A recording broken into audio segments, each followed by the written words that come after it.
Weekly task B hotel തുടങ്ങിയിരിക്കുകയാണ്. അതിൽ ഓരോരുത്തരുടെയും ക്യാരക്ടേഴ്സ് എന്തൊക്കെയാണെന്ന് വെച്ചാൽ, ആദില ഹോട്ടൽ ഉടമയുടെ മകള്, അച്ഛൻ്റെ സ്വത്ത് ദൂർത്തടിക്കുന്ന, പണത്തിൻ്റെ പേരിൽ അഹങ്കരിക്കുന്ന, ജീവനക്കാരോട് യാതൊരുവിധ മമതയും ഇല്ലാത്ത പെൺകുട്ടിയാണ്. അച്ഛൻ നൽകുന്ന പോക്കറ്റ് മണിയിൽ വെറുതെ കറങ്ങി നടക്കലാണ് പണി. ഇത്തവണത്തെ ട്രിപ്പിൽ പുതിയൊരു സുഹൃത്തും ഒപ്പം ഉണ്ടാവും. പരമ്പരാഗതമായി കൈമാറ്റം ചെയ്യപ്പെട്ടു വരുന്ന അമൂല്യമായൊരു വസ്തു ആദിലയുടെ കൈകളിലേക്ക് ഇന്ന് വൈകുന്നേരത്തോടെ എത്തും. സാധനം 1 മണിക്കൂർ മുന്നേ പുറപ്പെട്ടിട്ടുണ്ട്. ജനറൽ മാനേജറിൻ്റെ തീരുമാനങ്ങളെ വരെ അട്ടിമറിക്കാൻ സാധിക്കുന്ന ഒരു പവർ ആയിരിക്കും അത്. പക്ഷേ സാധനം കയ്യിൽ കിട്ടിയാൽ മാത്രമേ പവർ ലഭിക്കുകയുള്ളൂ. ആര്യനാണ് ആദിലേൻ്റെ സുഹൃത്ത്. ജീവിതത്തെ അലസമായി കാണുന്ന, കാര്യഗൗരവമില്ലാത്ത ചെറുപ്പക്കാരനാണ്. ആദിലയുടെ സ്വത്തിലാണ് നോട്ടം. ഒരു ഗിറ്റാറിസ്റ്റ് കൂടിയാണ് ആര്യൻ. വൈകുന്നേരങ്ങളിൽ ഹോട്ടലിൽ പാട്ടുപാടി എല്ലാവരുടെയും എൻ്റർടൈൻ ചെയ്യിക്കലാണ് കക്ഷിയുടെ പ്രധാന ഹോബി. ലക്ഷ്മിയാണ് general manager. ജീവനക്കാരുടെ പേടി സ്വപ്നമാണ്. ഹോട്ടൽ ഉടമയുടെ വിശ്വസ്തയാണ്. ജോലിയിൽ വളരെ കർക്കശക്കാരിയാണ്. എല്ലാ ദിവസവും രാവിലെ മീറ്റിംഗ് വിളിക്കും. ജോലിയിൽ വീഴ്ച വരുത്തുന്ന ജീവനക്കാരെ ശകാരിക്കുകയും ചെയ്യും. ഹോട്ടലിൽ നടക്കുന്ന എല്ലാ കാര്യങ്ങളും ഉടമയെ വിളിച്ചറിയിക്കുന്ന പ്രകൃതമാണ് ഇവരുടേത്. ലക്ഷ്മി അതിൽ ജീവിച്ചു തുടങ്ങിയിട്ടുണ്ട്. ഇനി അനുമോളാണ് മാനേജർ. ഹോട്ടലിൻ്റെ പ്രധാന നടത്തിപ്പുകാരിയാണ്. ജോലിയെപ്പറ്റിയും ജോലിക്കാരെ പറ്റിയും സംസാരിക്കുന്നതിൽ അതീവ താല്പര്യമാണ്. ജനറൽ മാനേജർക്കാണ് മാനേജർ റിപ്പോർട്ട് ചെയ്യേണ്ടത്. പക്ഷെ ജീവനക്കാർ റിപ്പോർട്ട് ചെയ്യേണ്ടത് മാനേജറായ അനുമോളുടെ അടുത്താണ്. അക്ബറും റനയും അസിസ്റ്റന്റ് മാനേജർമാരാണ്. ജീവനക്കാരെ കൊണ്ട് ജോലി ചെയ്യിപ്പിക്കുന്നു. ഹോട്ടലിലെ ദൈനംദിന കാര്യങ്ങൾ റിപ്പോർട്ട് ചെയ്യുക എന്നതാണ് ഇവരുടെ ജോലി. Nevin chief medical officer. ഹോട്ടലിൽ വരുന്ന അതിഥികളുടെയും ജീവനക്കാരുടെയും ആരോഗ്യകാര്യങ്ങളിൽ അതീവ ശ്രദ്ധ പുലർത്തുന്ന medical officer. Binny head chef. ചൈനയിൽ പോയി പഠിച്ച, അവിടെ 3 റെസ്റ്റോറൻറ്റുകൾ തുടങ്ങി വിജയകരമാക്കിയ, നിരവധി ഭാഷകൾ അറിയാവുന്ന, ലോകമറിയപ്പെടുന്നൊരു ഷെഫാണ് ബിന്നി. ഈ ഹോട്ടലിൻ്റെ സിഗ്നേച്ചർ ഡിഷാണ് sandwich. Head chef sandwich specialist ആണെങ്കിലും സ്വന്തമായി ഒന്നും പാചകം ചെയ്യാതെ അസിസ്റ്റന്റ് ഷെഫുമാർക്ക് നിർദ്ദേശങ്ങൾ മാത്രം നൽകുന്നു. ഒനിയലും ജിഷിനുമാണ് അസിസ്റ്റന്റ് ഷെഫുമാർ. ഇവര് ഹെഡ് ഷെഫ് ആയിട്ടുള്ള ബിന്നിന്റെ നിർദ്ദേശങ്ങൾ അനുസരിച്ച് മാത്രം പാചകം ചെയ്യുന്നു. ജിസേലാണ് സെക്യൂരിറ്റി.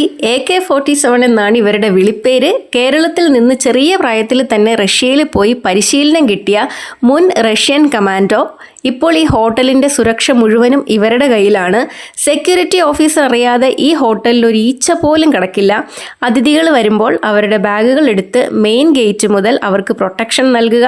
ഒരു ദിവസത്തിനിടയിൽ പലതവണ വിസിൽ മുഴങ്ങുന്നതായിരിക്കും. അപ്പോൾ എല്ലാവരും അവരുടെ ആക്ടിവിറ്റികൾ നിർത്തിവെക്കുക. ആ സമയം സെക്യൂരിറ്റി റഷ്യയിൽ നിന്ന് പഠിച്ച ഒരു പാട്ട് പാടി ഹോട്ടലിൽ ആക്ടിവിറ്റി ഏരിയയിലെ ജീവനക്കാരുടെ ബാഗുകൾ പരിശോധിക്കുക. ഷാനവാസും അനീഷും room assistant plus housekeeping. അതിഥികൾ ബെൽ മുഴക്കി ആവശ്യപ്പെടുമ്പോൾ അവർക്ക് വേണ്ട റൂം സർവീസുകൾ ചെയ്തു നൽകുക. മാനേജറിൻ്റെയും അസിസ്റ്റന്റ് മാനേജർമാരുടെയും കണ്ണ് വെട്ടിച്ച് അതിഥികളെ ചാക്കിലാക്കി ടിപ്പ് മേടിച്ചെടുക്കുവാൻ ശ്രമിക്കാറുണ്ട് ഇവർ. രണ്ടുപേരും വമ്പൻ പ്ലാനിംഗ് ഒക്കെയാണ്. എങ്ങനെയാകും എന്നുള്ളത് കണ്ടറിയാം. സാബുമാൻ മാജിക്കൽ പ്രതിമ കണ്ടറിഞ്ഞു കൊടുത്തതാണ്.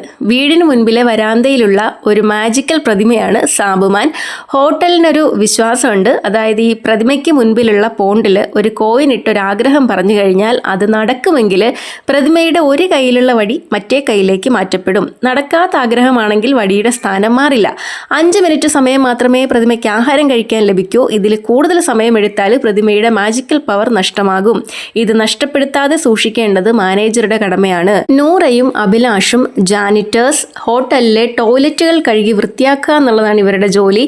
അതിഥികൾ ആവശ്യപ്പെടുമ്പോൾ ഉടൻ തന്നെ ടോയ്ലറ്റുകൾ വൃത്തിയാക്കുക.